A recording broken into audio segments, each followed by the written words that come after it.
Welcome to another episode of the On the Water podcast. Jimmy Fee, Matt Hefner, Anthony DeCicci, and our guest this week is going to be Captain Doug Toback and his son DJ Toback, who were that's the father-son team behind Carzone Charters. But before we get into them, we're going to get back to the intros. We used to do the intros before the podcast, and those were a lot of fun. And we're going to start doing them. We're kicking them off with a little bit of a different one this week. We're going to do Striper Trivia. I'm going to test not only Cheech's knowledge, but Matt, and see if he is worthy of being the assistant editor here of On the Water. This Striper Trivia I do it every year at Striper Fest. And when I'm laying out the questions for it, like I'm thinking like, these are pretty basic. And then I realized like, I'm like a super like nerdy loser about striper fishing. Yeah. And while I was in high school, like reading up on striper trivia, other people are out partying and doing fun things. So I don't know, it's a mix. I'm curious to see how you guys will do. I should remember these answers from Striper Fest. Did you sit in on? Oh yeah, I that's did. Right. I had to. He's got a bit of. I had to operate the laptop. He's got a yeah, I'm putting. We unfair should have like a advantage. partition here or something like that to keep Cheech from cheating off me. I don't need to cheat off you, bro. Yeah, okay. Don't you worry about me. All right, let's kick it off. Okay, so question number one, and I'm not going to give you guys multiple choice. Okay, I did for some people. I will for some questions, but not for all of them. In general, I gave multiple choice options at the Striper Fest one. I'm not going to do this for you guys. I think that you should ask if we're stumped. If we're stumped and we don't write an answer, then we get the multiple choice. But I'd like to do not multiple choice because knowing how to cheat on tests really well from my college days and high school days, the only reason I got through it, was if I saw a multiple choice, I wouldn't forget that. Like, all right, I just know that's the answer. I don't know why, but that's the one. And he's going to remember it from Striper Fest. I don't know about that. Okay, well, regardless. The way we're going to do this is Matt and Anthony are both going to write down their answers after I ask the question, and then I'm going to evaluate who got it right or wrong. We'll give a little bit of time, so if you're playing along at home, you can see how much striped bass trivia you know. Excuse me, Jim. What's the prize? Oh, we didn't get there. What's the winner get? Wow. Ooh. Well, you're catching me on the spot here. How about a crisp $5 bill? How's that sound? Ooh. Okay. That'll play. Okay, number one. What are the current regulations for striped bass from Maine to New Jersey? And now I'm asking specifically for the size limit. All right, that's enough time. Matt, let's see. I'm showing you. Oh, no, you can read it. Read it. Okay, I said 28 inches to less than 31 inches. Correct. 28 inches to 31-inch slot, one fish. All right, very good. So about both that? of He you said- got that one correct. I would hope you would. He didn't say less than 31 inches, though. But it's close enough for government work here, okay? What a dick. Who, me? No, him. Trying to win $5. So that was the warm-up question. Now, this category is striped bass biology and taxonomy. Question 2. What family... Oh, I do have to give you the context. I have to give you the multiple choice. Yeah, for we this can one. we can go Okay. back and forth. So what family of fishes do striped bass belong to? A. Persidae, the perches. B. Maranidae, temperate basses. C. Serranidae, sea basses and groupers. Or D. Centrarchidae, sunfishes and black basses. You have your answer, Matt? I do. I'm going to go with B, Jim. Correct? B, Maranidae. All right. Both of you guys are correct. Which northeast fish is most closely related to stripers? I am always harping on this around the office. You guys both better know this. Is this multiple choice? No, Okay. this is not multiple choice. Most closely related. Which northeast fish, in the scheme of fish? Wow. I might have my first stumping here. Come on. Bonus time. I'm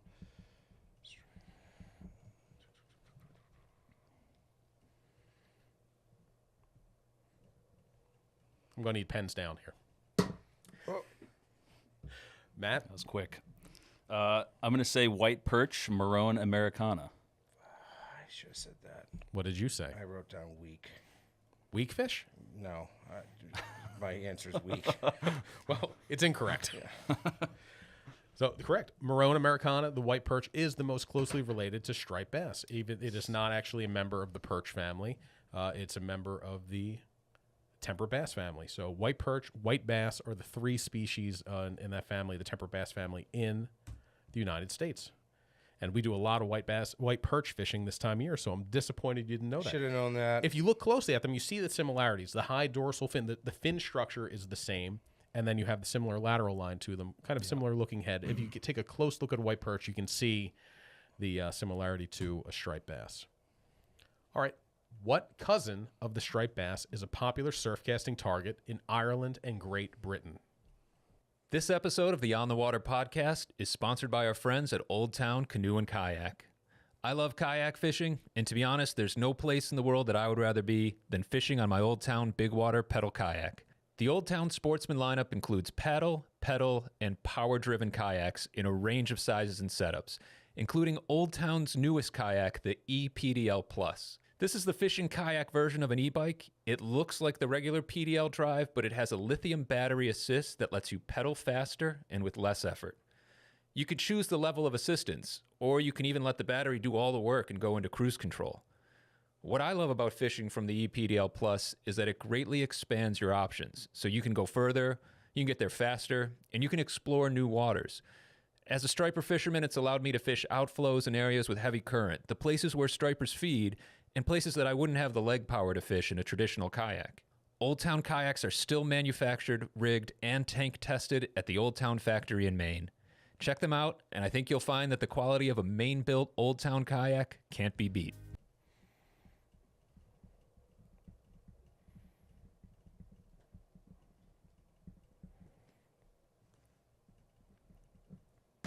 I'm going to Ireland in April, so hoping to tie into one. Are you going to have a chance to do it? I'm gonna try. I don't know. It's for a buddy's bachelor party. What so. will you be fishing for? Don't fall for that. He's trying to get your answer. Yeah, okay, yeah. pens Well, I down. already wrote down an answer, so I'm technically the winner already. But Okay, what Cheech, go first. White bass. Incorrect. European sea bass. European sea bass, correct. They look just like a striper. They look identical to it, except there's no stripes. Striperless striper. Very cool. Striperless striper. Mass Great. DMF put one on their cover one year. That's right. They did. Yeah. They did put one on the cover. And I was visioning that, being like, I know what that is. What's the name for it? And couldn't come up So with it. Ireland is one of the great places to catch them. They were also they're popular throughout France. They're different from stripers in the way that they're not anadromous. They spawn offshore. I know just a little bit about them, but I know they also don't get as big, nearly as big. A schoolie striped bass would be the size of like a really nice, Right, like a European sea bass. 10-pounder is a big one, I think, But right? there are people that like you can connect to on the who would love this.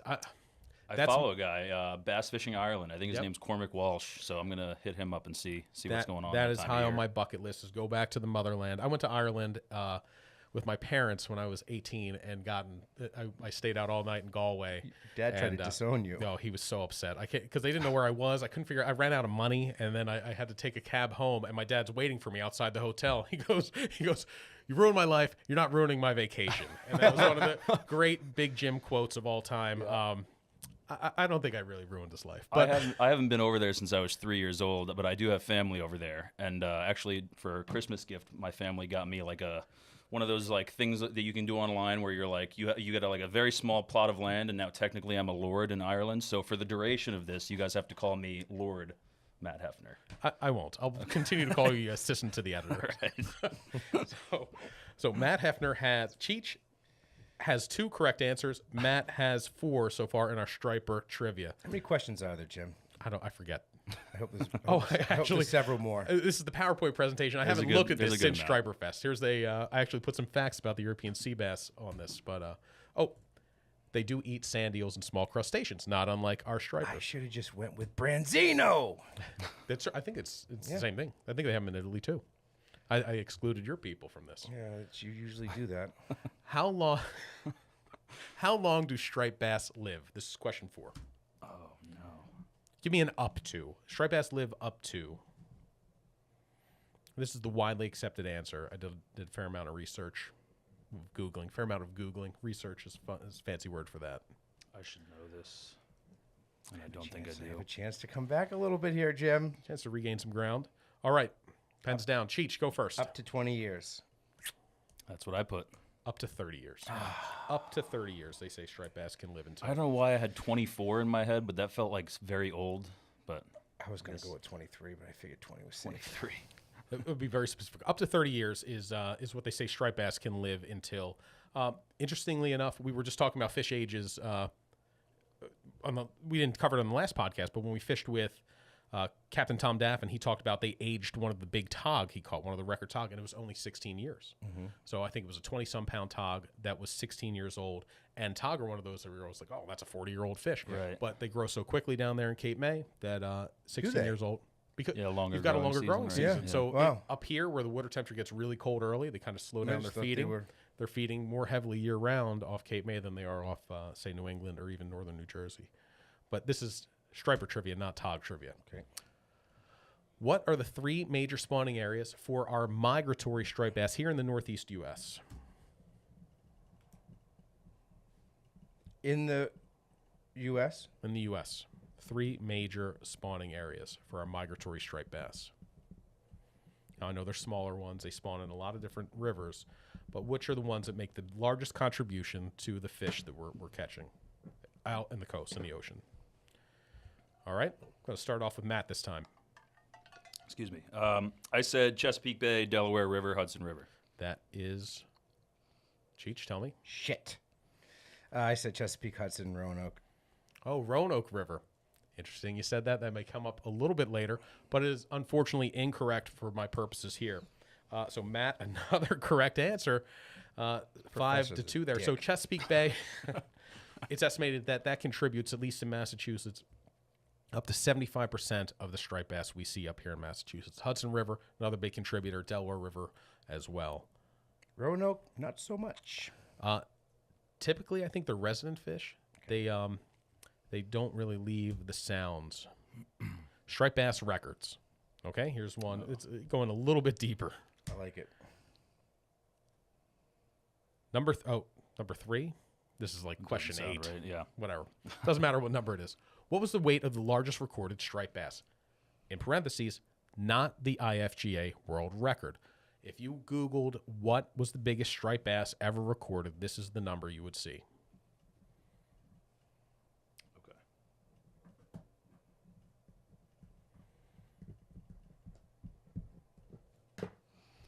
All right.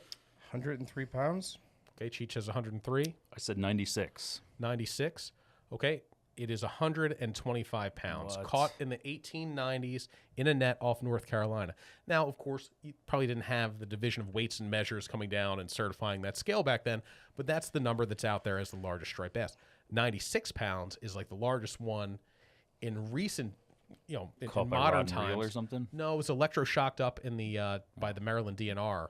It was either underwhelming. 96 or 92, but a 90-plus pound striper they electroshocked up weighed, and that's the biggest one that in modern times that Okay. people have seen. I knew it was an old-timey net fish over 100 pounds, but Does he get credit for being closer? No, I should. All right. no, this isn't horseshoes. No, that's what. Okay. Keeping my lead. Okay, there's a multiple choice. This is the one I had the most fun with. Which of the following Charlies? So there's back up. Let me start over. There are 3. There's a tie for the state record in Massachusetts, a 3-way tie, 73 pounds for the striped bass. Which of the following Charlies does not hold a Massachusetts state record for striped bass? 2 of the people are named Charlie, who are part of that 3-way tie for the Massachusetts state record striper. Multiple choice. A, Charles Church. B, Charlie Kelly. C, Charles Montgomery Burns. D, Charlie Cinto. Can you repeat the question Yeah. one it more was time? A little worded weird. It was worded perfectly. Which of the following Charlies does not hold a Massachusetts state record for striped bass? A, Charles Church. B, Charlie Kelly. C, Charles Montgomery Burns. Or D, Charlie Cinto. There's multiple correct answers in this Oh, okay. right here. How the hell is there multiple correct answers?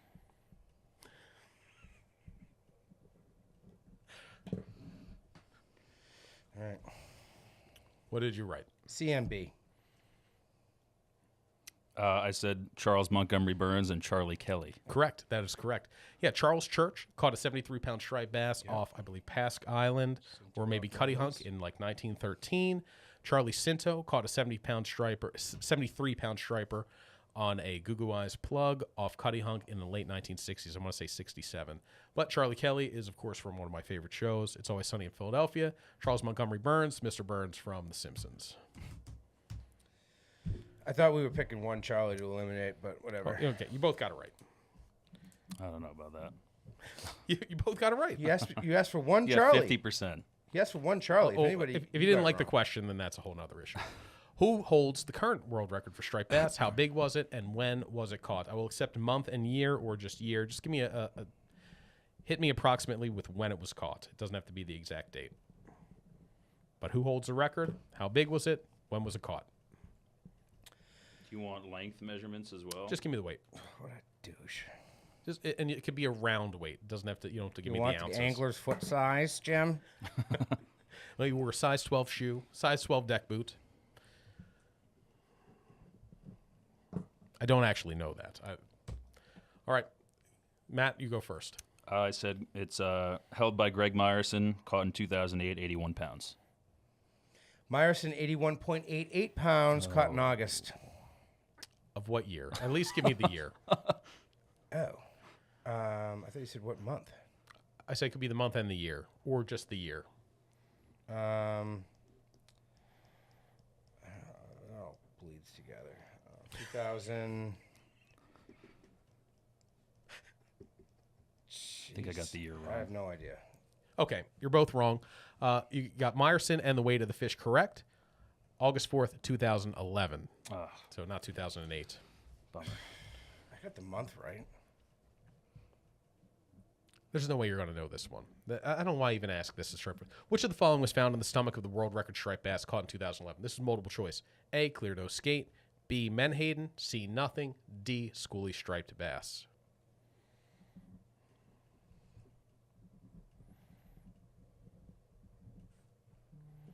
All right, Cheech.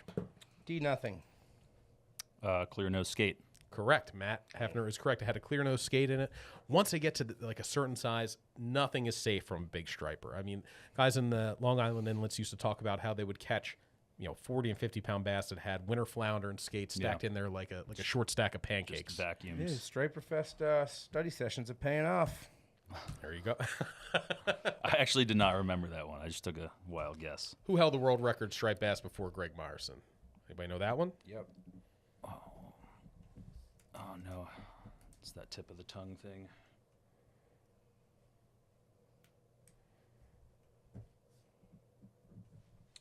I think I can get. All right, give go you the ahead, year Anthony. too. Al blew it. McReynolds. I blew it. I got nothing. Cheech got it. Albert McReynolds caught a 78-pound, 8-ounce striped bass on September 21st, 1982.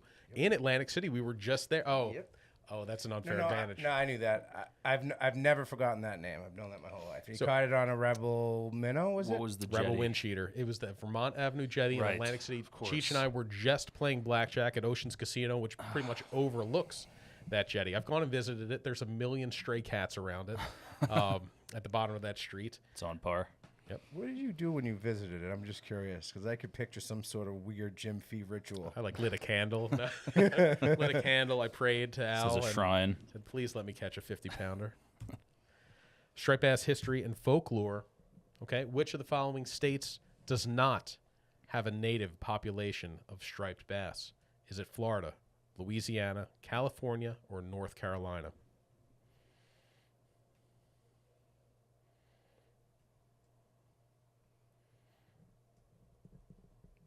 Florida, North Carolina, Louisiana. Was there another one? Florida, Louisiana, California, or North Carolina? All right, Matt. California. Cheech. Florida. It's California. California does not have a native population of striped bass. Has a very strong introduced population of striped bass. Florida has a native population in the St. Johns River. Louisiana has a small population in the Mississippi that's native. California, those fish all came from the Navesink River in New Jersey. They were carted across country by train in the 1800s. Trick question. He said native. I didn't catch it. That's no. What town proclaims itself the striped bass capital of the world?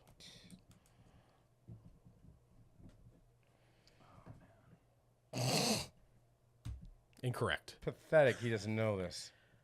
All right. I just We have to let him go. drawing a complete Montauk. blank. Montauk. No, it's somewhere in North Carolina, and I forget the name of the town. Oh! It's the rockfish capital of the world. Bit of a trick question. Bit of a trick question there. It is the rockfish capital of the world. It's in Weldon, North Carolina, on the banks of the Roanoke River. I thought you were going to get this one. Montauk's the surf casting Yeah. capital of the world. So you can I'm rescind an your movement to idiot. fire me now. So I Oh, I know.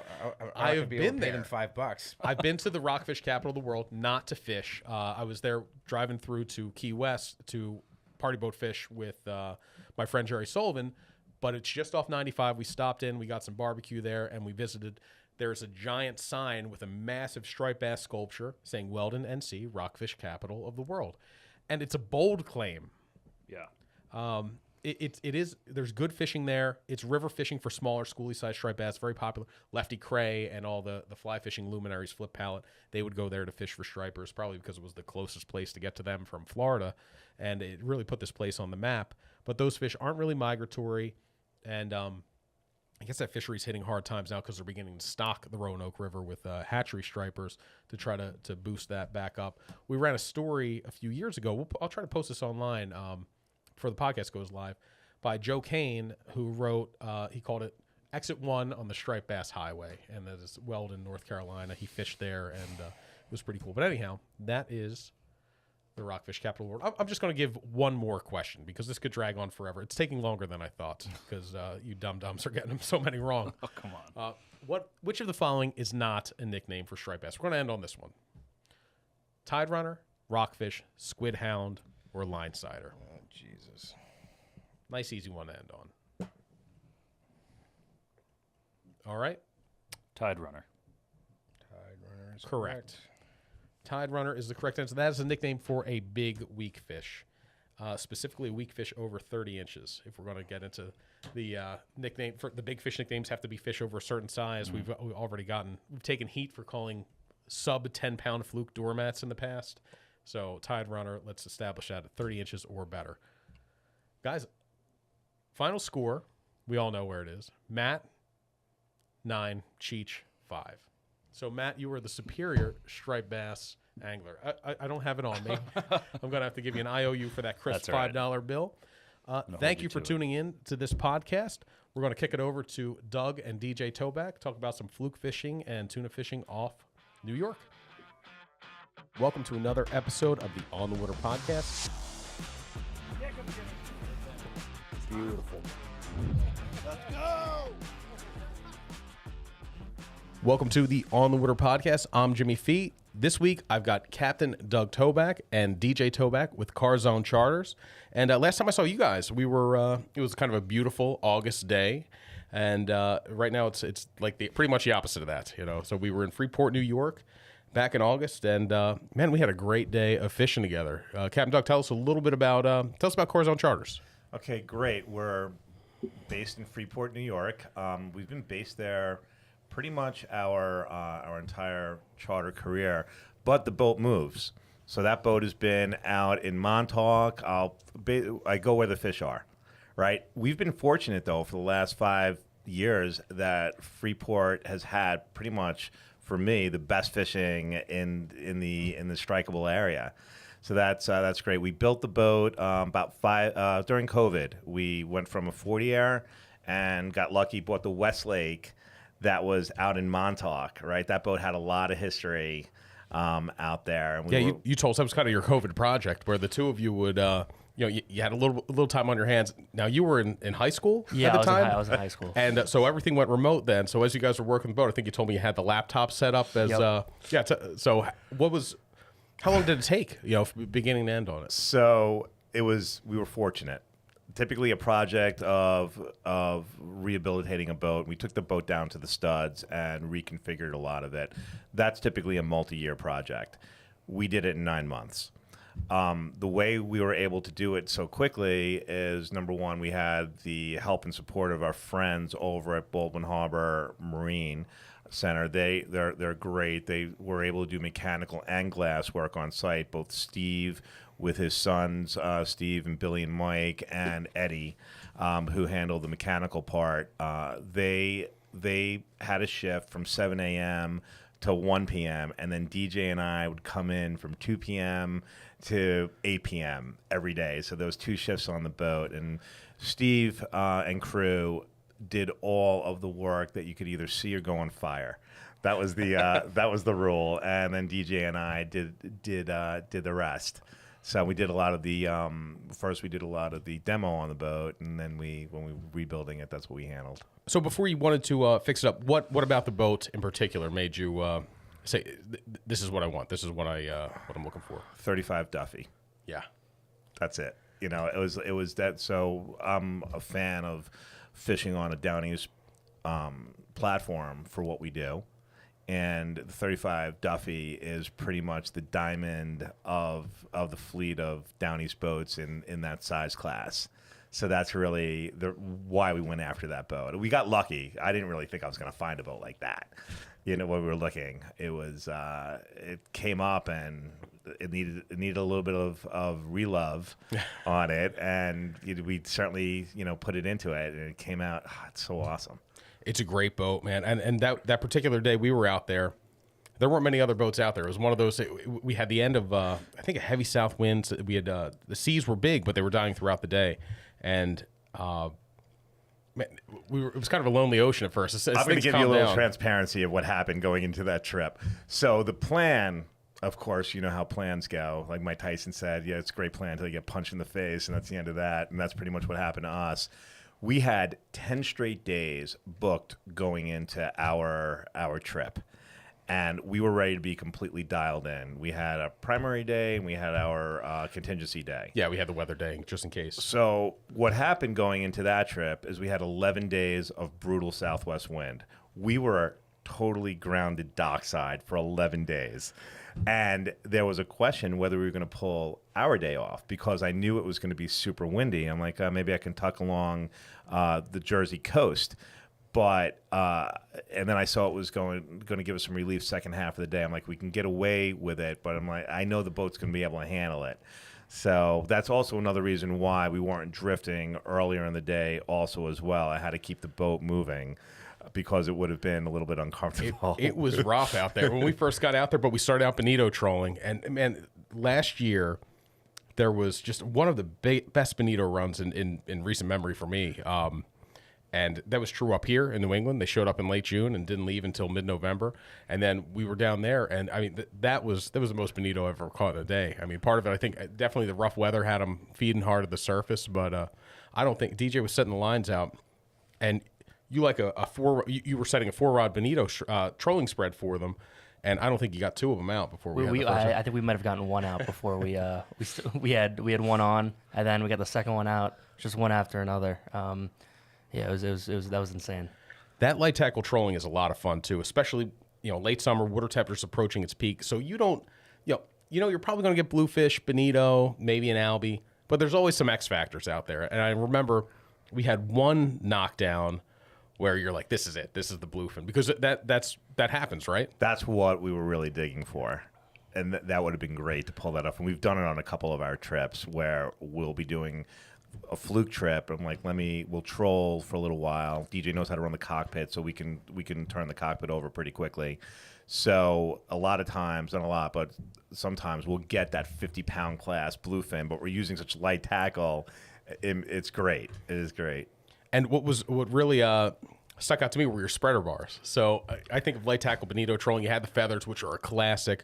We run a lot of small deep diving plugs up here, but you had these little. Were they custom or they? They're Chattelores. They're Chattelore micro bars. They're 24-inch bars. Jason at Chattelore makes them all. And there's actually a story behind some of those bars, right? The bars are great. So we use them, as you saw, for inshore. We'll take them even offshore if there's small sand eels that the bluefin are on, and we're fishing for school bluefin because they'll definitely work offshore. But this year, what we had is that crazy striped bass bite at the end of the year, and there was sand eels everywhere, and they were on top. So while popping plugs work well, when you have 6 people on the boat, when we're chartering, they don't work great, right? Because there's a lot of hooks that are flying around. So I looked it over at DJ, and I'm like, put out a spreader bar. And he did what every son does to their father and looks at me and says, that doesn't make any sense. We're not going to do it. And I'm like, all right, we're going to put cleaning the boat up on this. And we put out a spreader bar. DJ, I'll get joy in you telling me what happened when we put a spreader bar out. That was a nice way of putting it. I mean, I was pretty against putting a spreader bar out. I was throwing a little bit of a fit. I'm not gonna lie about it. Quantum is back and saltier than ever with the new Benchmark and Strive saltwater spinning reels. Last season, I used the Benchmark in the surf from Cape Cod to New Jersey, catching bass and blues on my 6000 model and albies and fluke on my 2500 model. The seal lock protection and IPX6 water resistance rating kept the reel performing flawlessly through every splash, spray, and accidental dunking. The best-in-class carbon fiber drag stayed smooth and put the boots to the fish. I cannot wait to break these reels back out when the stripers return in the spring. Also available is the new Quantum Myth High Modulus Carbon Fiber Rods. Built with Sea Guide corrosion-resistant guides for friction-free line flow and premium cork handles, these inshore rods pair perfectly with the Benchmark and Strive reels. To learn more about Quantum's triumphant return to the saltwater scene, visit quantum.com. Quantum, tested beyond limits. And then we put the spreader bar out, and we had one fish. Like, pretty instantly, we watched the thing take the spreader bar out of the water. It was like insane. I've never seen a bass hit like that. The came, whacked the spreader bar, and then the next time we put it out, you see the fish come up and hit it, and we didn't know what it was. It's getting dumped. We got dumped pretty heavily, and it ended up being like a 50-pound bass that we ended up bringing up on a spreader bar. That's crazy. And we were running them right off the back of the boat, and we were watching them hit. It was one of the coolest things I've ever seen. Man, one nice thing about Freeport, too, is you guys have had a great fall striper run the last couple of years, but it's situated in such a place where you've got great tuna fishing, great bottom fishing, good striper, really good striper fishing. And, I mean, there's a lot of history in Freeport in terms of, I mean, that's been a commercial fishing hub for over a century. It was shell fishermen and commercial fishermen. Now it's kind of veered toward recreational fishermen. Do you live around, have you lived in Freeport your whole life, or? So we've been in Long Island our whole life, half Queens until I was an adult, and then Long Island. And in this area, Freeport, there for about 30 years. We live in the one town over. It's about 5 minutes away from the boat. So there is a commercial component to it. It's not as prevalent as it used to be. There used to be a lot of the clam boats used to be in the area. There used to be a lot of draggers in the area. Probably shoaling in the inlet, chase some people away as well. It's not the friendly inlet that it may have been in the past. So you run out of Jones Inlet, right? Yeah, I haven't. I think that might have been one of 2 times I've gone out of that inlet, and it seems fun. I grew up with Great Egg Harbor Inlet in New Jersey, so I've seen some ugly stuff. Up here, it's all little harbors. It's all so simple. From New England, the guys don't understand how scary it can be just to get past the inlet some days. So there's a sandbar that moves around. It's dredged every once in a while being 7 years or whenever. But that the sandbar, when the sandbar fills in, it moves around on a weekly basis, which makes it challenging when it's low tide on a hard southwest wind. Right, that's when you hear people talk about the inlet. That's really where the captains are doing their thing and figuring out how to keep everybody safe and still get out and have the opportunities that we need to. Oh, definitely. So you've been in Freeport. How long have you been a charter captain? I just start to age myself and make me feel miserable that I'm in my mid-50s. I'm just kidding. I've been a captain over 25 years, I would say. Yeah, I've had that ticket for over 25. And before that, now I saw this on your website, and you talked about it a little bit when we were on the boat. Previously, your previous job was a lot of data analysis. I have a technology background, so I wrote applications and did a lot of data analysis as well, right? So that I've carried over certainly into my fishing life. That's what, So it's kind of directly applicable to like a lot of those skills with, we talked about this for an article that ran in our January issue about finding your favorite fluke spots and how you do that. And you said, somebody hooks a fish, I place a waypoint. Anything happens, I place a waypoint, and then throughout the course of the day, I'm monitoring. You'll explain it better than me. But. So it's pretty interesting. I probably spend more time thinking about fishing than fishing. And and I do that with a lot of aspects of my life where you can really become extremely skilled without actually getting the reps in. You know, that metrics of 10,000 hours to become an expert. You don't necessarily need to be doing the thing for 10,000 hours. So what I'll do is I'll think a lot. All right, so where are my gaps? And you have to be pretty reflective and understand where your gaps are. So if I think I have a gap in an area, I'll spend my time trying to figure out what I need to do to close that gap, right? And that's sort of the data analysis comes into there. First of all, taking inventory of myself. What do I need to improve on? If I'm taking a look at, I want to become a better fisherman. I want to become a better fluke fisherman. Okay, what's working? What's not working? What are the critical factors that make a successful fluke trip? Finding where the biomass is, listening to what's going on from my peers, but not over-indexing on what they say, right? Which where the data comes in. It's like, what do I know about myself?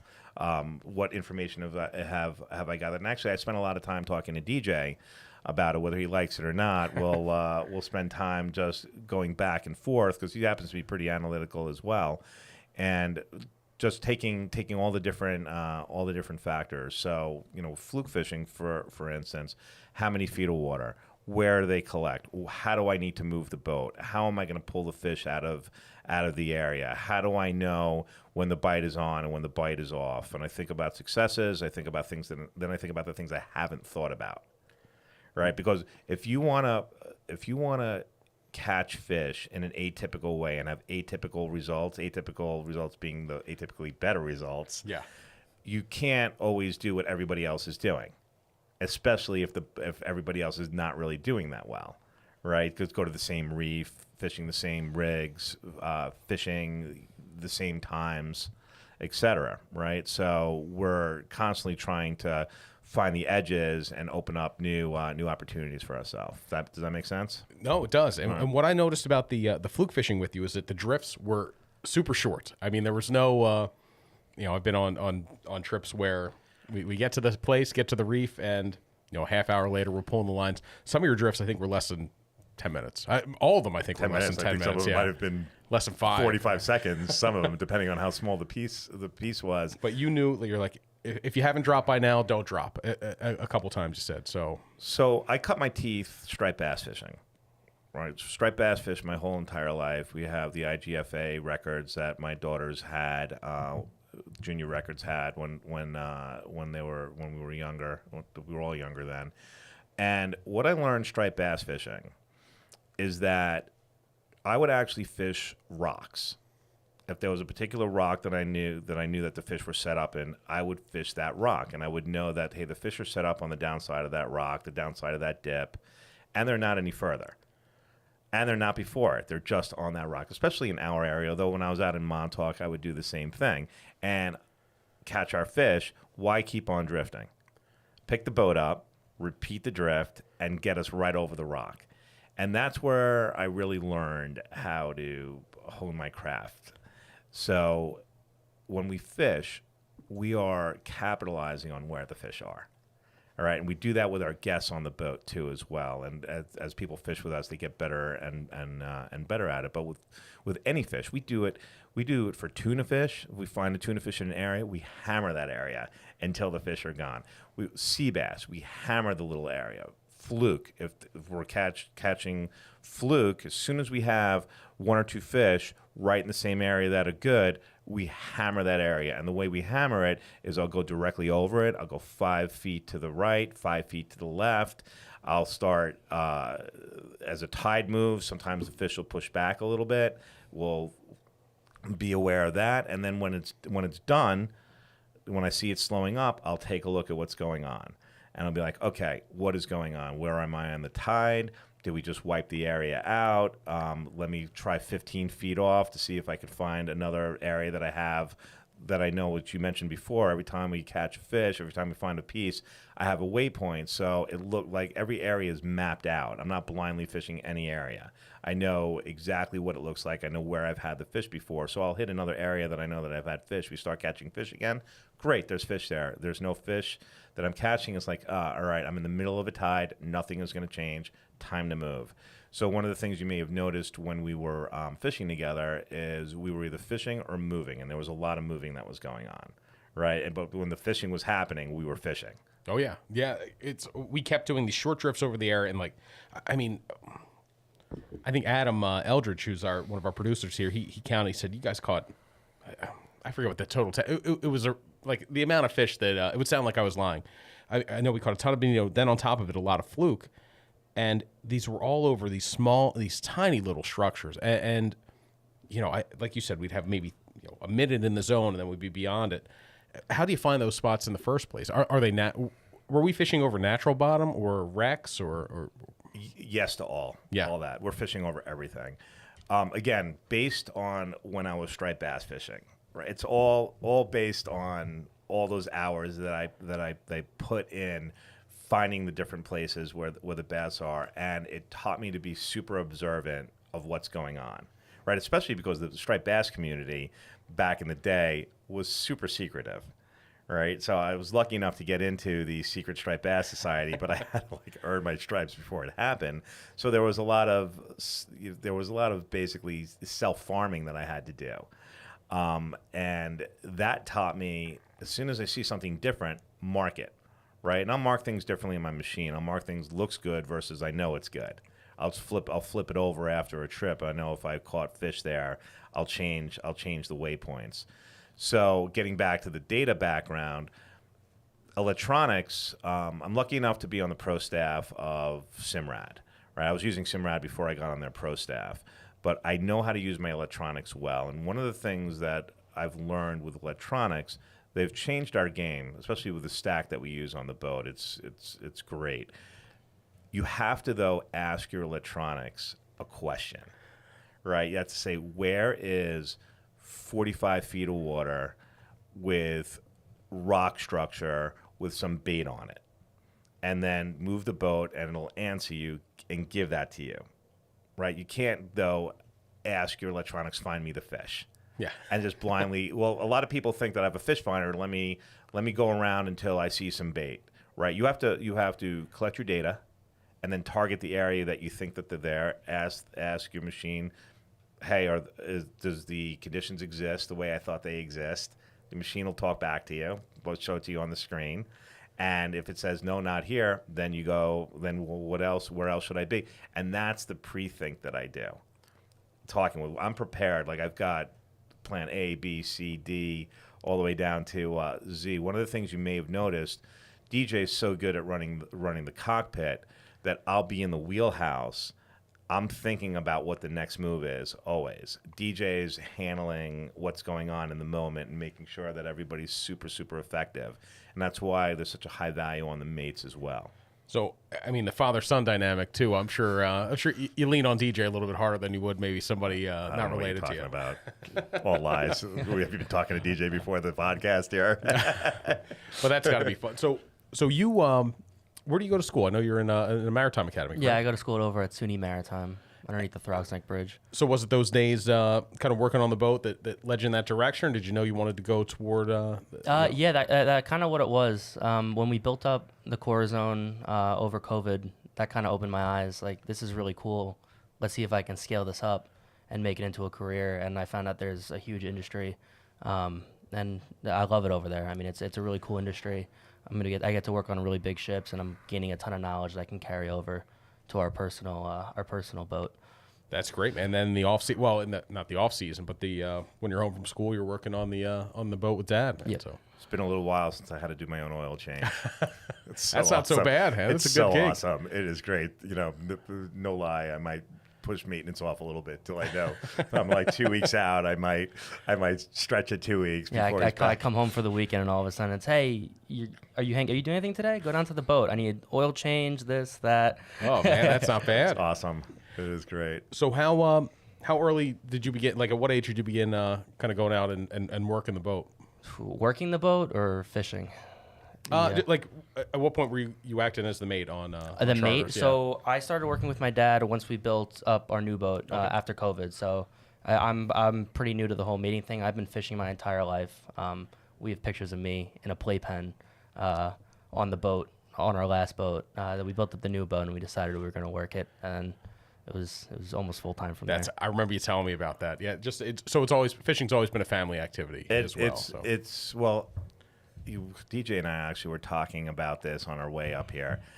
I apparently have fished a lot in my life. I would, even when we were younger and I had my other job, I really had 2 full-time jobs. I was pinhooking and chartering and perfecting my craft. So I come home from the day job and I would go fishing that night.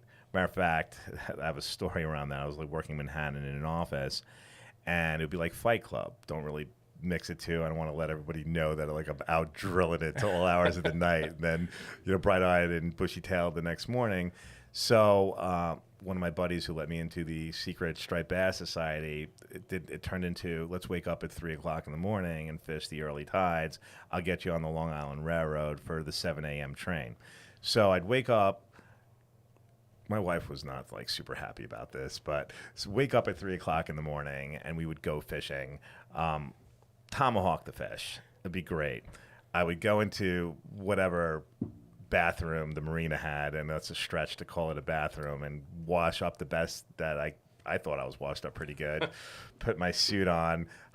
My buddy would drive me to the train and drop me off, and I'm in a conference room one day, and it's warm, and I roll my sleeves up, and my arms are down like this, right? And we're talking, and I just go to roll my arm over to get a piece of paper, and across my arm is like striped bass blood, all across like the inside of my arm, in a conference room. It was.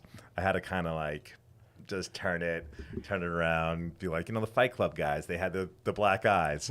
So, I've got like stuff all. So it was pretty funny. So I was forced. So spending all this time full circle to the family, like the way we spent time together, the best way to spend time with me is to jump on the boat. And we would be on these slammer striped bass bites. DJ would be in his crib. His sisters would be on the rods. And it was just, it's important. Family's super important to me, right? So one of the things that I've learned is if I want to do what I like, my family better be doing it with me, right? So I've definitely scaled down. It definitely, if fishing's your activity and your family doesn't want to do it, it's going to limit your fishing time at the end. So I do have a question for you, because I've got 3 young kids. With let's call varying interest in fishing. Like sometimes they're super into it, other times they don't want to be bothered by it. You mentioned your daughter had a junior world record. How did you kind of foster a love of fishing with your kids? The way we did it is we made it super kid centric, right? They rule the roost, right? And we made it so that they were always, when they were fishing, it would always bring back memories, and even the memories of the next day, of things that they normally aren't allowed to do. So I'd put them to bed in the clothes that they were going to wear the next day. Thing number one that would tip my wife. They would hear, they would be giggling, and my wife would be like, Doug, you can't, they got to wear pajamas. I'm like, no, they don't. We're good. So I put them in their clothes that they were going to wear the next day.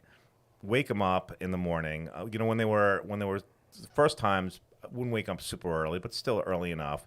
Then we go to the local store, 7-Eleven is down by us, and they get to eat anything they want for breakfast. Can we eat candy? Yeah, eat some candy, grab some donuts. Again, my wife looking at me, I'm like, it's going to be fun, don't worry. And then when we go out, they really dictate what we're going to do. Let's go fishing. Hey, I want to go for a little bit of a boat ride now, and we would do that, and we would just keep it light, and would say, hey, I want to go in. We would go in and ice cream after the trip. Right, and it just became that would be our thing. It would become just like a fun thing, and then we would progress what the fishing looked like. And all the kids were pretty much hardcore fishing by the time they were like 6, 7 years old. My youngest daughter, I was waking up. Because she's the youngest one, just following everybody. Although DJ is the youngest. I would wake up at like 4 o'clock in the morning, and she would put in these like super long days. She's got some of the biggest striped bass in the family. She didn't get an IGFA record. Her 2 older sisters had it, but because we got knocked out and the fish started getting so big, it was like, all right, not your turn. I thought we were going to get one for her, but and even DJ would partake, but he was riding at that time on his older sister's coattails. She was ruling the roost. Now, do your sisters still fish? Not too much anymore. Actually, we kind of switched off. Like when we were really young, my sisters fished with my dad a lot. I wasn't really smart enough. They used to take off of school quite a bunch. Oh, really? So Oh. I wasn't really smart enough to take off from school. So they'd keep me in school. And then as I got a little bit older, the roles kind of reversed, and I started fishing more and more. And I took their roles. I don't know about the not smart enough, but they were doing better in school than you were. But so that's a whole nother story about getting the kids on school days. So of course, there'd be a big bass bite going off. I know when there's great opportunities that were kid appropriate. That was the big thing. Like if the bites were huge and the kids don't have to sit there and wait, and they have that as a reference, right? That's what we're looking for. So again, hey, Diana, my wife, big bass bite on. I think I'm gonna take the kids fishing while they're school tomorrow. Yeah, that's why I'm telling you about it. And no, the kids have to go to school, so I don't recommend this. But I'd wake up earlier than my wife, grab the kids, tell them not to make any noise. That's an Amber Alert situation there, man. I text her, got the kids, so don't worry. She wasn't super mad at me, but come back, the kids are all smiling. They're like, yeah. And then that whole thing progressed to the fact that one of our friends in a circle is a doctor, and my daughter, he'd be on the boat with us, and my daughter would be shaking him down for doctor's notes for the excused absences. Those are you remember those though. I only ever got my dad wasn't a big fisherman, but he jailbroke me from school a couple times to fish, just for me. You know what I mean? Like one time, like he grabbed me out of school. We're like, we'll go to Montauk for a couple days. Took a couple days off from school. That was our first time out there, and man, you remember that like that. It's such a cool because it is a little bit more special than being out there on the weekend when everybody's out there. So if you can give that opportunity, I could see that really kind of make it special for everybody. So absolutely. So coming back to how do you make your kids want to do it? In the beginning, it's not so much about the fishing as a bunch of them dictating the day. And this is the fun that you can have on the boat. This is the fun that you can have with your dad. The fun you can have with your mom. We would have my wife with us quite a bit as well.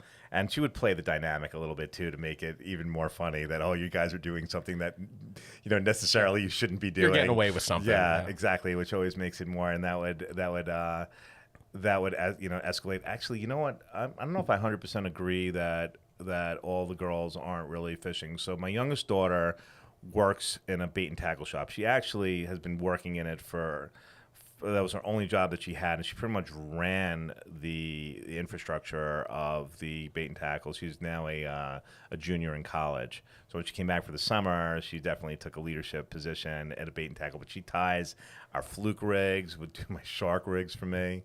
Oh, nice, man. Yeah, it was great. And then that's a far cry from not really fishing. Yeah, it's her brother. I like to think I'm the only one. Yeah.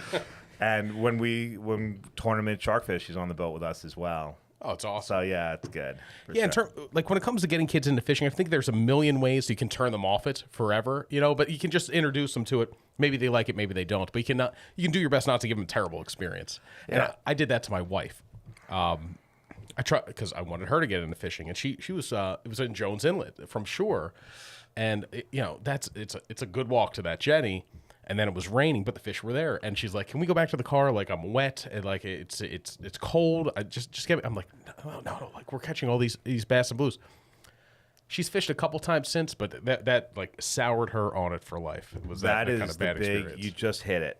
That is that you can't let the kids have that because then they won't want to go again, right? That was the big. It was always like if they wanted to go, we left when they were younger, and then when they got older, they realized, let me stick it out a little bit, right? It also helped too that we went up in size in boats a little bit, right? The story of how we how we went up in size in boats is pretty interesting.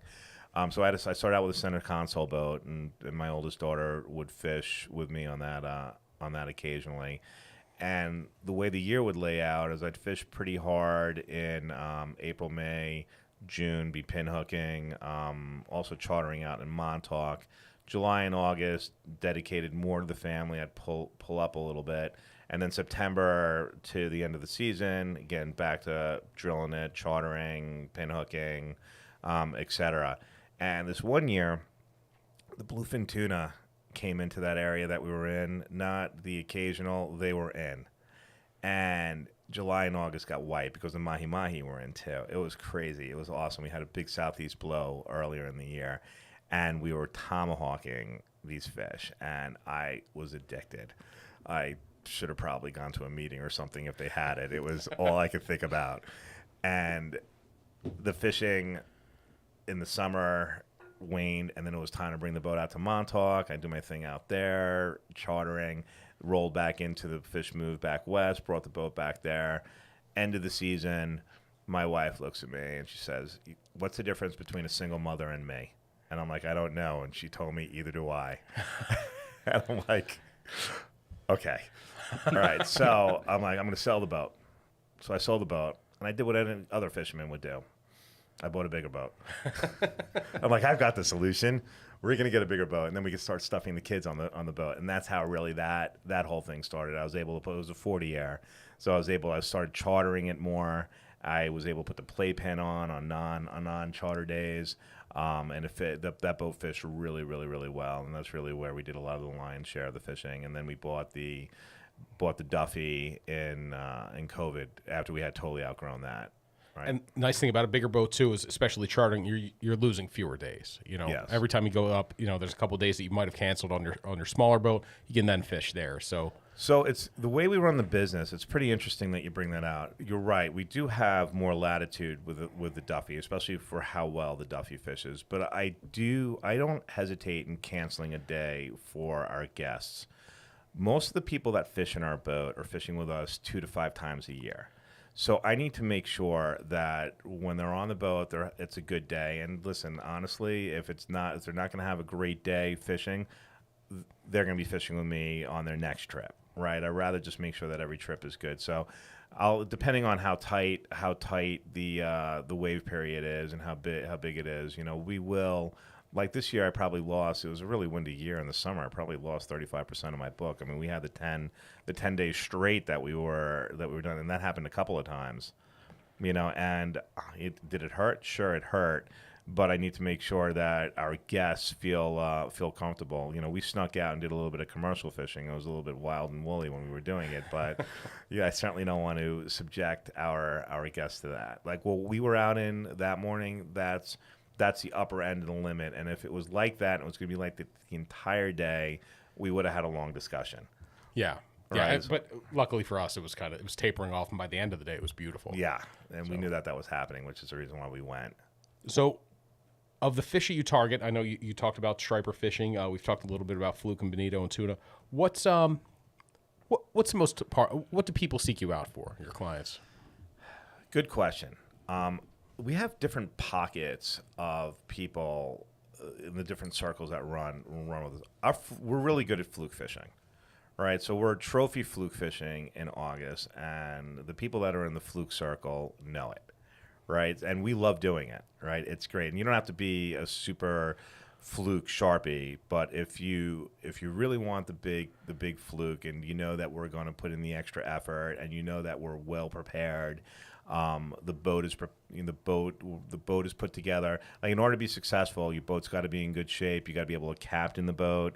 You have to do the pre-work to know where you're going to go.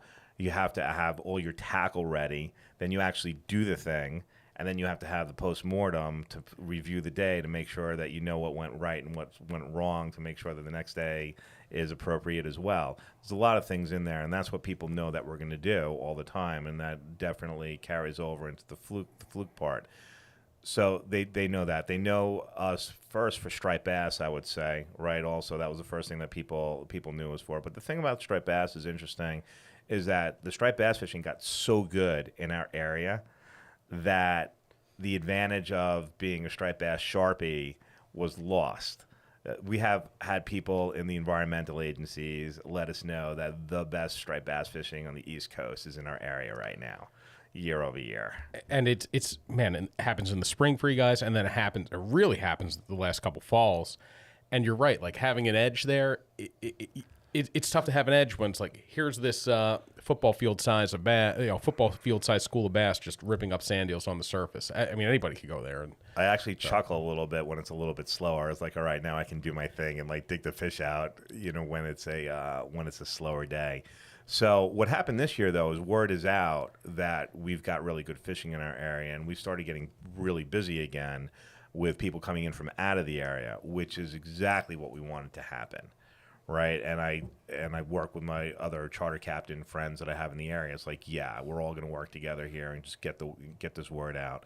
So we've got the fluke, we've got the striped bass, we've got great sea bass fishing that has really come along in the last few years. This year, August, September was really good with sea bass fishing. It was really good. now, do you do any of the winter sea bass trips?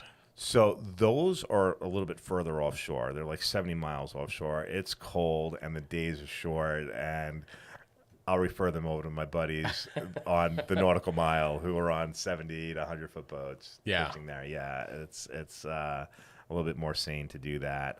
But we'll fish sea bass. When the other fishing is slower, we'll fish the sea bass until we'll go until October. But I'll be honest with you, what's been happening is, number one, the striped bass fishing they've been showing up early. They've been showing up Columbus Day now, right? They never used to show up in Columbus Day. They used to show up Halloween, right? So now that's happening. And the money on top of that is we've got giant bluefin that are in there also. They've been coming in. So what we've been doing is we've been running split trips. It's absolutely crazy. We'll go giant fishing the first half of the day, and then we'll go striped bass fishing the second half of the day, and that's what we'll do in the fall. I look at DJ, I'm like, you got to be kidding me. This is crazy. It's nuts. That giant fishery just didn't exist 10 years ago, or they were there and people really weren't dialed into catching. But that seems to have them that close mixed in with the bass. I mean, we've seen the videos of guys surf fishing, seeing the bluefin rip through, off New Jersey or Long Island. So it's the ability to do both in one day is it's pretty cool. Apparently, it's a historical fishery. It used to exist way back in the day. Somebody had given me a book, and sure enough, in the book are all these fishing clubs that used to target these giants, right? And then I remember vaguely a little bit in the 80s, some of my friends who were commercial fishermen were quietly, you'd hear about it every once in a while. It was always the mud hole, I thought. These guys would go out to the mud hole, and I would always hear the rumors that like they were catching them on schoolie stripers in December as they would go out there and they'd live line, 24-inch bass. That was in the early 2000s, but it was still a good run. I mean, it wasn't within sight of shore, in view of land. So the mud hole runs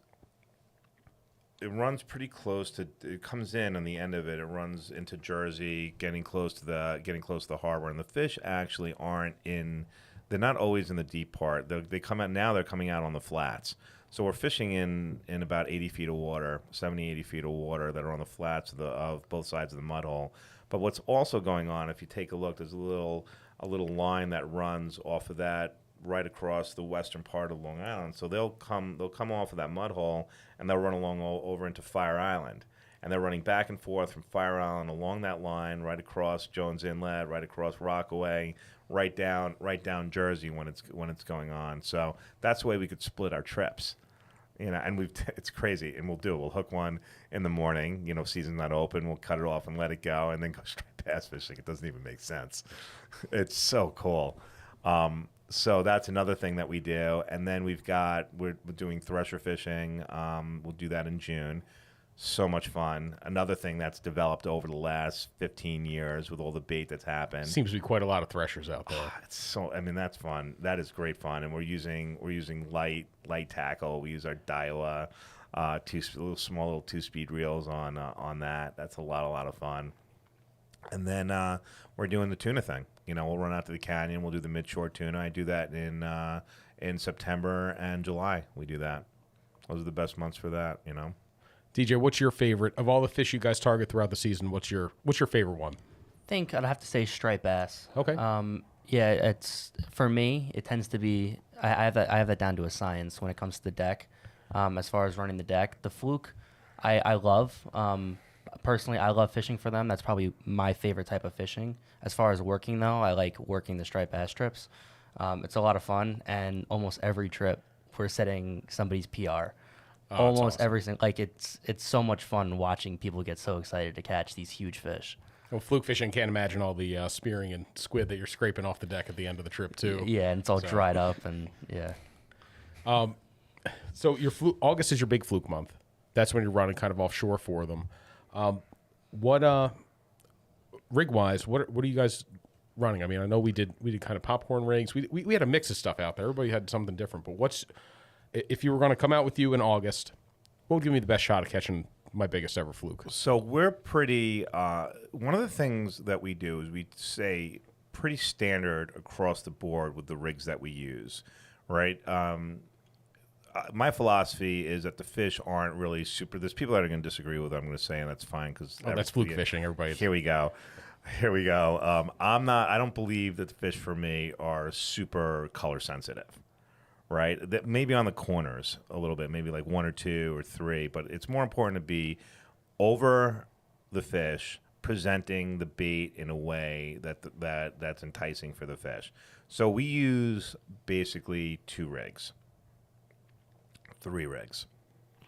We use a high-low, the M3 high-low with a floating head, right? We use that during the show, right? I'll tie some high-lows myself if it's super sticky, but then when I have the fish located and I want to catch that big fish, I'll flip it over the floating head because they outfish the regular high-low just skirts that we use. So why is that? What's good about the floating head versus the?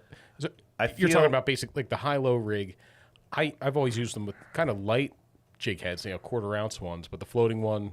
What's the advantage? So there's a couple of reasons also why we do well with our boat. Our boat drifts slow, right? The down east boat, basically I've got a lot of boat in the water. It's one of the reasons why we were going after the down east boats. So we're not blowing by at like 2 knots. Most of the time, we're 3/4 of a knot, half a knot, 3/4 of a knot. We're not going super fast. So the baits will be they'll be a little bit floppy, but if you're not on a floating head, the floating head keeps the bait off and kind of undulating and going back and forth, as what I would imagine is what's happening down there. Oh yeah, it's giving it more action. I would say, on a slower drift, that makes perfect sense. And the bait's in the strike zone a lot longer with a slower drifting boat, right? So that's one of the reasons. So we're in the right spot. Again, this is when I'm torturing myself with data and trying to figure out what's the best way to do it. It's like, okay, it starts with getting the bait in the strike zone. What's the best way to do that? And we built everything around that. So we find that those high-low rigs, especially in the super sticky areas, work really well. I might cut off the bottom hook if it's like super sticky. But there's actually we fish in super sticky things, and if we use slow pitch rods, we use in that day that are also sensitive. So what you can do is you can kind of keep that, you'll feel it starting to stick, and you just bring the rod just a little bit, like literally like 3 or 4 inches, just to keep it from hanging, and that'll work well. So we do that with a high-low. That's number 1, probably the most used rig that we have. Rig number 2 is the M3 spoon that we use. And they make a couple different sizes. We use their medium-sized spoon because those spoons like a faster drift, so we're not drifting that fast. The smaller spoon we find works well. We'll wait till it's a little bit windier, so it's more like the 3/4 of a knot speed, not the half a knot that we're doing. And we'll use that on typically the second half of the month in August, when we know that we have a shot at the double-digit fish. We're losing them, and they're a pain in the neck to. You have to well, not me, but DJ has to reset the rigs, and it's a whole other thing we can talk about how we make sure that everybody's fishing in the water all the time. But so the spoons work really well, and then the last thing, we'll just use like a plain old chicken rig. Yep. That'll work with a big strip on it. Those are the 3 things, but that's all we use. You don't use anything else. No bucktailing. We'll have guys that come on. This is really interesting. we'll have people that come on the boat, the Sharpies that come on the boat, and they're bucktailing, and they're awesome. They're really, really good. But typically they'll have like 1 or 2 guys in their party who have a chicken rig.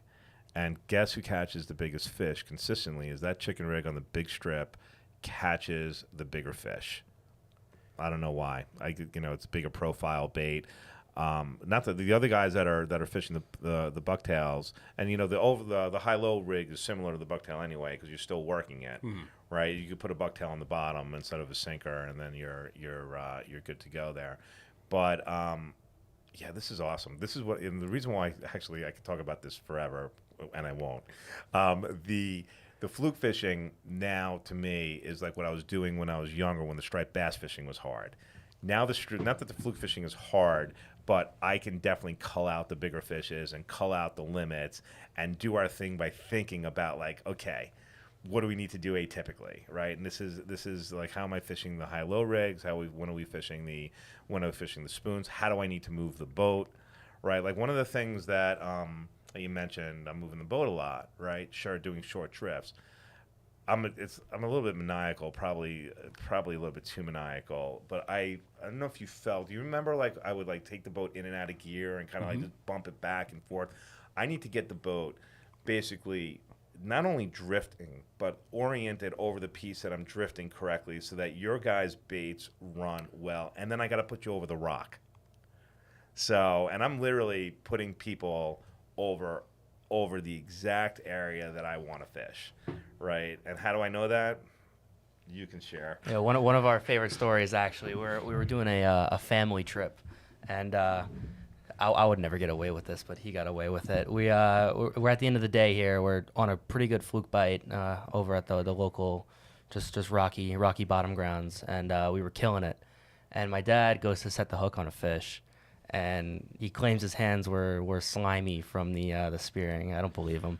And he completely dropped the rod in the water and didn't go after it, just let it go, watch it go to the bottom. And the next day we happened to have a trip, 6 guys, and it was a weekend the next day. I think we had gone out on a Friday. It was the weekend the next day, and it was crowded. So we had to make sure we knew where the fish were within this area, and we were on the exact same spot. One of the guys brings up his rig. He's like, I got line attached to here. And we're like, oh, it happens once in a while. We didn't have too much hope. And eventually we started pulling the line, and the rod came up that he dropped. Though it might not feel like it yet, the saltwater season is coming up fast, which means it's time to reserve your spot at the rail on one of the boats in the Helen H fleet. The trips begin in early April aboard the Starfish, fishing the winter flounder grounds in Cape Cod Bay. By June, the Helen H will be running past Nantucket to the best fluke fishing grounds in the Northeast. If catching a doormat fluke is on your bucket list, these trips offer your best shot at catching a double-digit flatfish. I caught my first 10-pound fluke aboard the Helen H a couple years ago, and that fish wasn't even in the top 3 when it came to deciding who won the pool money. New for 2025, fishermen can enjoy more space at the rail aboard the Angler, which is running 10-hour, open boat, ultra limited trips to Nantucket Shoals. And if you want to fish the canyons, my favorite way to get there has always been aboard a headboat. The Helen H begins running offshore in late summer with 2- and 3-day trips targeting tuna, mahi, and swordfish. A couple years back, I watched Cheech lose his first ever swordfish right at the boat aboard the Helen H, and we'll be back out there this fall looking for redemption. There's plenty of great fishing options with the Helen H fleet this season, but the boats book up fast. So be sure to reserve your trip today at helen-h.com. Yeah, that's precise, dude. Hit that same spot, that same drift. That's yeah, it's pretty it's pretty necessary, and that's how even when I used to fish Montauk, right, I would do the same exact thing. And I'm not the only one who does that. That's sort of where the captains earn their wage, knowing how to what works for them. And I'm not the only one who fishes like this. I may be a little bit more maniacal than other people, and I may spend more time. Really, I'm constantly thinking about it, especially as we're coming into the season, off season now. I'm trying to figure out what's going to work better next year. We're reevaluating. I have a couple of things I think I'm going to try next season that we're thinking about. Yeah, that's the getting back to like what does it work? Those 3 rigs, drifting that certain way, and that's what we do. Can I ask you about the spoon rig a bit? Because I don't have. Sure. I think I've made 2 drifts with them ever, so I don't have very little experience. What's the appeal of the spoon rig? So I'll just describe it really quick. Looks kind of like a 3-way rig, but somewhere ahead of the hook there is a metal spoon. Looks like your regular casting spoon. Some of them are as big as 7 inches, Yeah. 6 inches. Some are as small as maybe 3 inches, but it's ahead of the hook. And I guess the idea is it gives it action. So they actually spin like a freshwater spinner lure will. So it'll spin around, spin around the hook. In addition to the spoon, though, you're fishing a really long strip, and there's 2 hooks. The way M3 has them, this is the reason why we love them, is it's a 2-hook setup. So we're fishing long, like literally like a strip like this long, right? And then you got the spoon. So our profile of our bait is this big. Yeah, so you're reminding about, looks like 12, 14 12 inches. Yeah. There's only one fish we're fishing for. Yeah. Right. Believe it or not, the smaller fish will fight above their weight class, and they'll hit it sometimes too. But we're really just fishing for the big fish then, and it's not always a 9-10 pound fish that you're hitting on there, but they're typically some really, really nice fish that are going on there. Yeah. So it's a way to show them a bigger bait. Absolutely, it's big profile bait. There's flash in there that catches their attention, and the double hook on the big bait is huge. I'm actually a big proponent of being able to put 2 hooks into a bait if you can. It takes care of that short hit and long hit as well. Right? Now, what are your go-to baits? Now, I know we used a lot of fish bites that day. So fish bites are an artificial bait. We had a couple different types on there. One was more of like a soft plastic, and the other was the strip that dissolves over the as you drift it. So on the high-low rigs, we use the fish bites. There's always a fish bite on on our hook. Fish bites is an alternative to other products that are out there. It's a little bit of kind of a funny story about how we even found fish bites. But I'll tell you what we used, and I'll tell you how we discovered it. So we'll use the easy strips fish bites, right? And we'll especially like that earlier in the season, and also when we're fishing for sea bass, right? They're these little strips that really don't look like much, and you put them on the hook and they dissolve. But over time, not right away. It takes them 20 minutes, 30 minutes of hard probably drifting. even longer. And it's got a little piece of mesh in it that keeps it on the bait. So as it's dissolving, it's not like it dissolves off the hook. It's all bound together. And what it'll do is it'll emit a scent. So we'll do that, and we'll tip it with a spearing. And we'll fish that, and it's great because if a fish comes in and whacks the spearing, we lose the spearing, you just drop it back, and they still see the profile, and there's still a scent there, and they come in, and it works great. It doesn't really look like something that's attractive to human beings, right? Like we all like the big colors and the flash and this and that, but it works really, really well. And the other thing that we do is we use their Fight Club, which is a traditional grub that everybody's familiar with. What we found with fish bites is the grubs are a push. They work just as well as everybody else. I don't think anybody's worked better. But the thing with fish bites is it lasts a lot longer. We're not losing the tail. And with the amount of fishing that we're doing and the amount of up and down and the amount of fish that we're catching in a day, it's huge for us, right? Both from economics and, more importantly, time, right? Especially with the short drifts. We have to make sure that everything looks good. The way we found the fish bites, I'll leave that again to DJ. And then I'll give my version of the story. But go ahead. We can kind of share this one here. I believe we had ran out of our traditional grubs, and that's kind of my job to make sure the boat's stacked. And there was a fishing show we had gone to where we picked up a few Zample packs of fish bites, and I had ran downstairs and I had grabbed them, and thank goodness they happened to work. Because I might not have been getting paid that day if we didn't have anything to fish with. I mean, we truly just ran out of grubs. We had nothing left to fish with. Grabbed the Fight Club and the easy strips, and we started tomahawking fish. Not just fish, big fish. It was awesome. So the part that I'll add to that is that may sound like there was a lot more transparency as this was happening. What really happened is we ran out of them. I didn't hear anything about it, right? I was like in the wheelhouse trying to figure out, next moves and all that. And DJ comes in. He's like, "Hey, I've got bad news and good news. The bad news is we're out of gulp. All right." I'm like, "How does that even happen?" Right? And of course, this is a party, so it's got to be hard, going home with the boss, in the evening, right? I'm like, "How does that happen?" I don't understand. We were in the car. We were in the tackle shop this morning. In the tackle shop last night. He said, "Well, wait a second.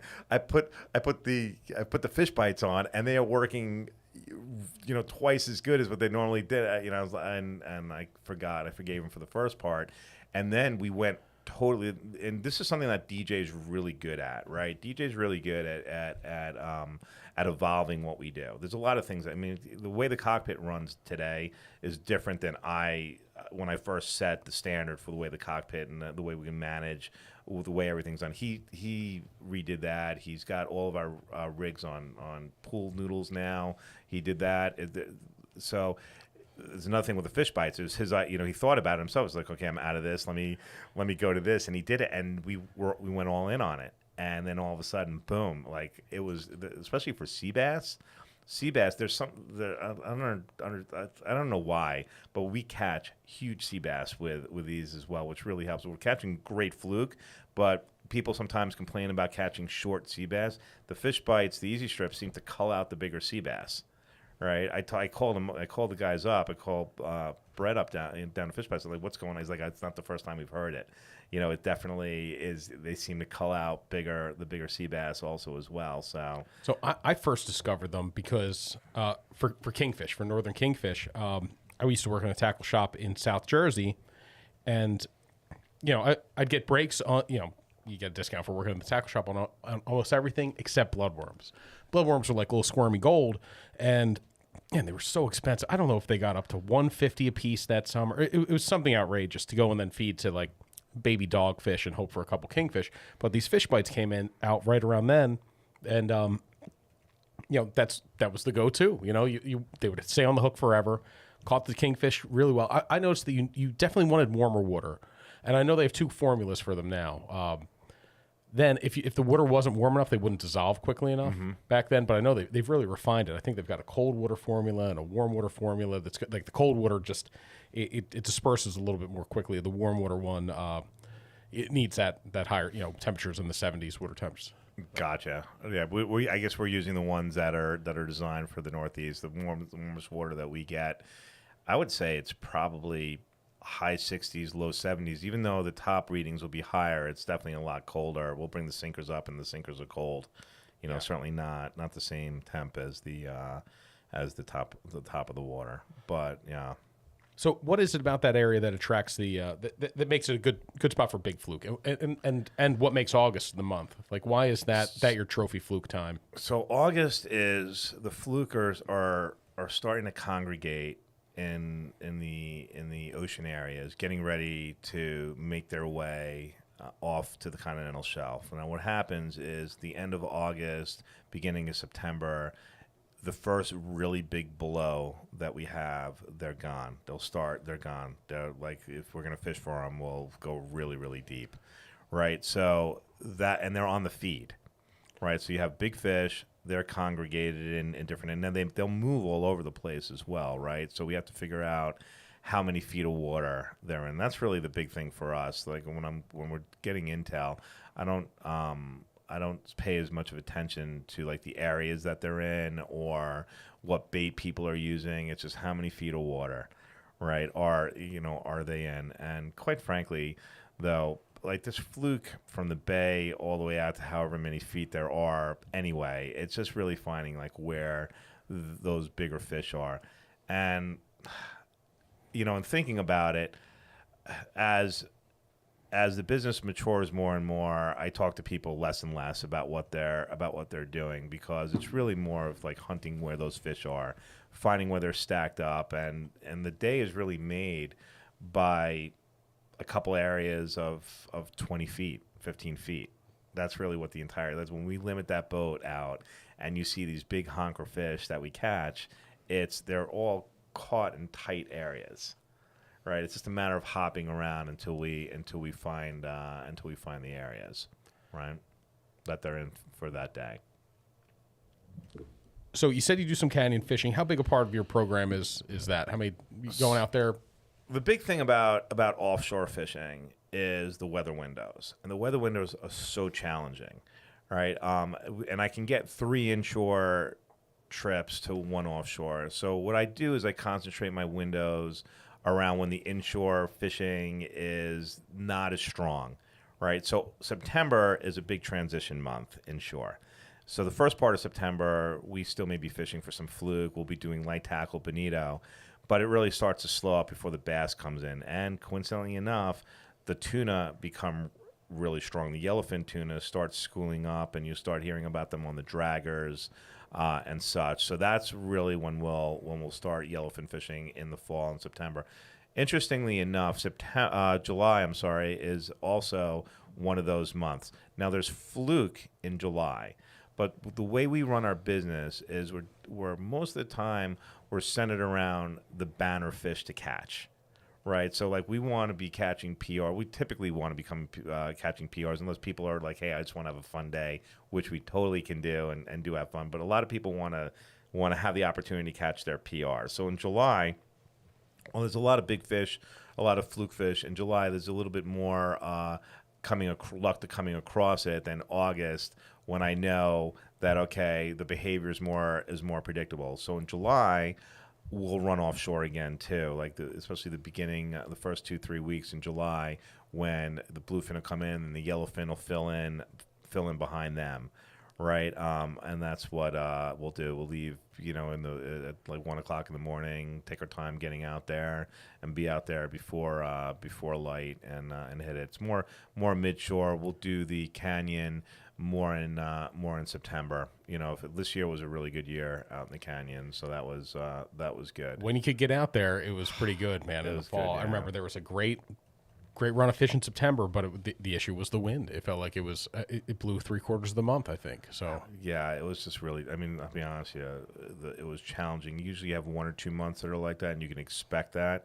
This year, May, June, July, August, September, and October, it finally started getting nice. We got out, and which, thank goodness, our striped bass book also got jammed up too, which was great. Word got out of how good the bass fishing was, and we had a really good time. when this past season, when did you call it? When was the last trip? And what We was started it for? getting blown out at the end of the year. That's when I put the boat away right before New Year's. So Really? Yeah, just like 2 weeks ago. When was your last trip? We still had giants that were out there, so we were doing that after. And the black fishing gets really good at the end of the season also. So you want to push the limit. Now there. the New York season closes mid-December, right? Oh yeah, it's the I think it was the 23rd or something like that. You guys have a tighter season than a lot of the other It does, but I'm states. also hopping on other people's boats though too to do a little bit of commercial black fishing as well, right? So we have that, so the season gets extended on that. How's the tog fishing? It's good later in the season when that water gets colder. Yeah. Right, and also it's good in September in the bays, October in the bays, whenever the season opens. Actually, the fish are stacked in the bridges before the season opens, and then the season opens definitely strong. Yeah, people don't realize tog are largely a warm water fish. Like they're plenty active throughout the summer. It's just that they're not super ball. They've got more competition for the baits too. Is that they've got all the sea bass and the scup that are going to rip your crabs and clams apart for them. But man, I know guys down in South Jersey who are catching 6-pounders through the summer in back bays in 75-degree water. They're not afraid of warm water. Oh, that's awesome! Yeah, we're not targeting them. No. We're targeting the warmer water species during that for sure. But it's interesting. It's a good, interesting data point. I'll think about. So you wrapped your season. So your boat got put away just before New Year's. When's it go back in the water, and what are your first couple trips of the year? So the boat's in the water. It's just decommissioned. Okay. Right. It's a lot easier to work on the boat when it's in the water. So hopping off, I don't have to climb up on the ladder, and the ladder's sitting in ice, and hoping that I get my leg over the gunnel without slipping, and yelling at DJ to hold the ladder more steady. So we get to skip all that when I keep it in the water. So Steve will pull the boat out in the water for us in March, beginning of April, for a week, and we're up and running by early April. Nice. And those first trips for stripers? Yeah, the bass starts. The bass starts in April. Do you have a spring tog season in New York, right? We do. It used to be. I'll tell you what. With the striped bass took off, right? I used to do it. I don't do it anymore. We just go bass fishing. Yeah, it's so good in It's April. a lot more fun. Yeah. Now, do you guys have is there a species that you can catch in your area that you haven't yet put on the boat that you'd like to? Like, what is the bucket list fish to put on the Corazon still? What's hanging out there for you It guys? was a cobia, but we did that. Did so. you do it? That was I was going to guess it was a cobia, so you guys got one? Yeah, we've gotten a couple of cobia on the boat. Nice, yeah. man. How big were they? Some of them were probably like mid 40s. Yeah. Right. Yeah, I would say probably mid 40s. We've had cobia when we've been fluke fishing. Right. You never know when they're going to come up. You Yeah, know? the first cobia we landed actually was on a bucktail and a grub. Oh, was it did you cast to it, or was it just on the? It ate it off the bottom. It ate it about midway up. I believe the client was reeling up, and all of a sudden he's like, "Why is my bait way out there?" Then there was a cobia on. That's exciting. It was good. We've been fortunate. We've had, if you go through the list of fish to catch, obviously all the ground fish, we've had plenty. Ling, cod, fluke, sea bass. The thresher fishing is so much fun. That's actually probably, if you ask me, what my most, besides fluke fishing, I like to fish for, because I get to hone my craft and do the thing. But the thing that's the most fun for me is probably the thresher fishing. Yeah. Right. Yeah. It's because it goes from 0 to light speed in about 5 seconds. I still have to go and find the area. I short drift also at thresher fishing. I was going to ask, do you chum for threshers? Absolutely. We look like Okay. but I do it a little bit differently than the traditional shark fishing. I think that people think of shark fishing, dump your bucket of chum, just put drift in the the yellow entire chum day. bag and just let it thaw out throughout the day. Yeah, and just keep on going, and hoping and praying. That's not the way I shark fish. Basically, the way I shark fish is I look for the productive area, the bait, in particular, especially now we're fishing all within 15 miles of the beach, right? So we're not running with no more mako fishing. Yeah. It's all 15 miles in, and I short drift. Once again, right? Short. So how long is a short drift? I don't know, 45 minutes, an hour, right? Because we're not fishing in very deep water. So it's not like the fish are either there or they're not there. And there's no reason to keep on going. I'd rather go and find them. All right. No fish here. Let me hop. Matter of fact, this year we had one day, oh man, it was a tougher day. And I ended up finding them at 1 o'clock in the afternoon, but I just short drift, keep on moving east, and then boom, we found them, and away we went. It was I do like it. It is a lot of fun. So that's the fun. The fluking, and striped bass fishing, that's my route. And tuna fishing, I mean, obviously, I guess we like to fish, but the one thing too, the way we run the boat is that we fish with our guests the way we would fish. Right, so no, especially if and I may be even a little bit more subtle about it, but no stone unturned while still having a really good time on the boat. Right, the thing that we prioritize him there with my son, as long as he's not out at sea, and even when he's not out at sea, we have another mate on the boat, Jameson, same age as DJ, is a D1 wrestler, great kid also. It's a good environment. If I'm going to spend the entire day in close quarters, even though the boat is bigger, it's still close quarters, right? It's got to be fun. Yeah. Right. So we fish the way we want to, and all our guests on our boat are all great people, right? That's the sort of environment that we try to foster on the boat. So what was the day you guys were out there? What's your most memorable day fishing together, the two of you? What do you think? I'm going to leave that one on you. I have so many of them. Most memorable day. I think our longest day, or one of our longest days, was. It could be memorable for a bad reason if you want to go that way. Yeah. I mean, it was a lot of fun. We had gone out there. It was when the bluefin first started showing up. We had gone out there and we had heard there were some smaller fish in. I mean, we knew the giants were in, but this week we had heard 150-pound class fish, 200-pound class fish. So all right, let's grab the smaller reels. Let's go head out there. And we get out there, and there's 600 to 800 pound fish. They're not boiling. They are flying 10 feet out of the water all around us. And my dad's screaming. He's like, get the bait in the water, get the bait in the water. We get the bait in the water, and it's game on. It was a 50. It's not a big reel. I'm strapped into this thing, and it's just me and my dad. So we were on this fish for 3.5 hours at max drag. The thing, it was fun for the first 20 minutes. And then the thing started bringing me down to my knees, almost ended up in the water a few times. So you're on stand-up gear? Yeah, man. It was brutal. It was brutal. My back was purple afterwards. It was bad. So I had left the day open. Did you get it? Yeah, we did Oh, land there it. you go. You left that part out. Yeah, I mean, we did land it. It was a lot of fun. I mean, in the moment it wasn't fun. Afterwards, it ended up being a lot of fun. I would never do that again. It was the backstory is we left the boat open that day because I had an event to go to in the early evening, and I knew if I was chartering, I would never make it. And there's a couple of these I'll do a year, with my wife. I'm like, all right, I'll give you, these 2 days, all yours. So this was one of those days. So I had done some work around the house in the morning, looked at DJ. It's like, I don't know, 11 o'clock. And I'm like, man, it's beautiful out. And I know that there's this tuna bite. Let's see if we can get one and like run home before this event. So it's dangerous. It's a dangerous game. Obviously, you could hear the great decisions I've made in my life when it's come to fishing. So grab DJ, we go out, we grab our bait, and I wasn't really expecting to hook up. It was more just to make me feel good about myself that I didn't miss out on anything, right? You know what I'm saying? Like, like when you're home. You hear the report, you're like, man, like I'd be remiss if I didn't at least check this for myself. We gave it a shot. We checked the box, but yeah, that's what I just wanted to check the box to feel better about myself.